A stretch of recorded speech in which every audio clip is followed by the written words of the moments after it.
Assalamualaikum warahmatullahi wabarakatuh. Izin Bapak Oktavian Cahya Dwi Hardin. Perkenalkan, nama saya Rima Dwi Utari dari kelas MJ 419.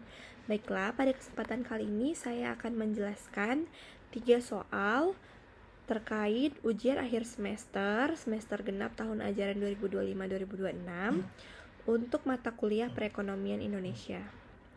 Soal yang saya pilih yaitu soal nomor 1, soal nomor 6, dan soal nomor 10. Baiklah, saya akan mulai dengan soal nomor 1. Pertanyaannya, apa saja tujuan utama dari investasi dan bagaimana tujuan tersebut dapat berbeda antara individu dan perusahaan? Baiklah, pada dasarnya investasi merupakan penempatan dana atau aset pada masa sekarang dengan tujuan untuk memperoleh manfaat yang lebih besar nantinya di masa depan. Dalam materi perekonomian Indonesia, tujuan investasi antara lain memperoleh pendapatan seperti bunga, dividen, membentuk dana khusus, melakukan ekspansi, mengendalikan perusahaan lain, hingga menjamin tersedianya bahan baku dan pasar. Namun, menurut saya, tujuan investasi bagi seorang individu dan perusahaan itu memiliki orientasi yang berbeda. Bagi individu, investasi biasanya lebih berkaitan dengan kesejahteraan dan keamanan finansial pribadi. Sementara itu, bagi perusahaan, investasi lebih bersifat strategis. Contohnya, perusahaan dapat berinvestasi untuk meningkatkan kapasitas produk, memperluas pasar, memperoleh teknologi baru, mengamankan bahan baku, atau bahkan mengambil kepemilikan dari perusahaan lain. Sedangkan tadi investasi pribadi, contohnya yaitu biasanya lebih berkaitan dengan kesejahteraan, contohnya untuk membeli rumah, pendidikan keluarga, dana masa depan, dana pensiun, serta memperoleh pendapatan secara pasif. Jadi keduanya sama-sama mengharapkan manfaat di masa depan, tetapi individu lebih berorientasi pada tujuan finansial pribadi, sedangkan perusahaan lebih berorientasi pada profitabilitas, ekspansi, efisiensi, dan keberlanjutan usaha. Menurut saya, inilah sebabnya keputusan investasi perusahaan biasanya membutuhkan analisis yang lebih kompleks dan mendalam, karena dampaknya tidak hanya terhadap pemilik modal, tetapi juga terhadap tenaga kerja dan kegiatan ekonomi. Baiklah, selanjutnya adalah soal nomor 6. Bagaimana pendidikan dan pemberdayaan masyarakat menjadi solusi jangka panjang untuk ketahanan pangan? Menurut saya, pendidikan dan pemberdayaan masyarakat merupakan salah satu solusi penting dalam membangun ketahanan pangan.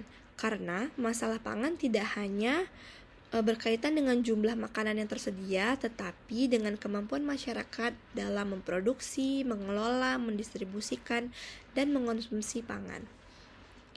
Materi ketahanan pangan menunjukkan bahwa Indonesia menghadapi berbagai tantangan seperti keterbatasan sarana pertanian, skala usaha tani yang kecil, perubahan iklim, akses yang belum merata, food loss and food waste, serta lambatnya regenerasi petani.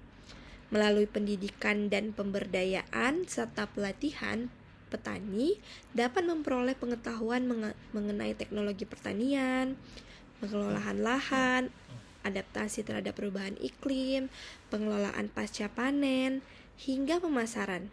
Pendidikan kepada konsumen juga penting agar masyarakat dapat memanfaatkan hasil produksi tadi dengan pola konsumsi yang baik, beragam, bergizi seimbang, aman, sehingga tidak perlu bergantung hanya pada satu komoditas.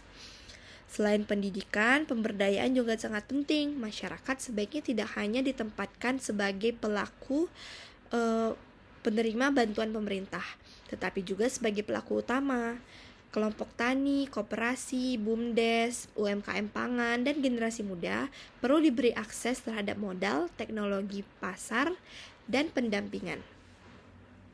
Hal ini sejalan dengan pendekatan pemberdayaan dalam materi, yaitu masyarakat perlu dipandang sebagai subjek pembangunan, sementara pemerintah sebagai fasilitator. Jadi menurut saya bantuan pangan dapat menyelesaikan masalah hari ini, tetapi pendidikan dan pemberdayaan dapat meningkatkan kemampuan masyarakat untuk memenuhi kebutuhan pangannya sendiri dalam jangka panjang. Itulah yang membuat ketahanan pangan menjadi lebih mandiri dan berkelanjutan. Selanjutnya, soal nomor 10, mengapa membangun sikap entrepreneur di kalangan rakyat Indonesia itu menjadi penting. Membangun sikap entrepreneur menurut saya sangat penting karena perekonomian tidak hanya membutuhkan masyarakat yang mampu bekerja, tetapi juga masyarakat yang mampu menciptakan pekerjaan dan nilai tambah. Materi perekonomian Indonesia menjelaskan bahwa kewirausahaan berkaitan dengan keberanian, mengambil risiko, dan kemampuan membuka usaha dalam situasi yang penuh dengan ketidakpastian.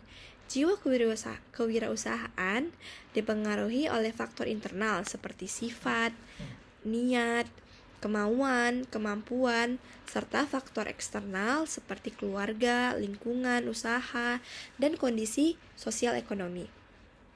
Pertama, entrepreneurship juga dapat meningkatkan kemandirian ekonomi. Masyarakat tidak hanya bergantung pada kesempatan kerja yang tersedia, tetapi dapat juga menciptakan usaha dan lapangan pekerjaan. Selanjutnya, entrepreneur mendorong inovasi. Seorang entrepreneur harus dapat melihat kebutuhan pasar, sehingga dia dapat menciptakan produk, jasa, ataupun bisnis yang tepat terhadap permintaan. Ketiga, kewirausahaan dapat memperkuat ekonomi lokal. Sumber daya daerah dapat diolah menjadi produk yang memiliki nilai tambah sehingga pendapatan tidak hanya terkonsentrasi pada perusahaan-perusahaan besar. Rakyat-rakyat yang membuka usaha dapat memanfaatkan kesempatan itu. Selanjutnya, menurut saya, membangun jiwa entrepreneur tidak cukup hanya dengan mengatakan masyarakat harus berani berusaha.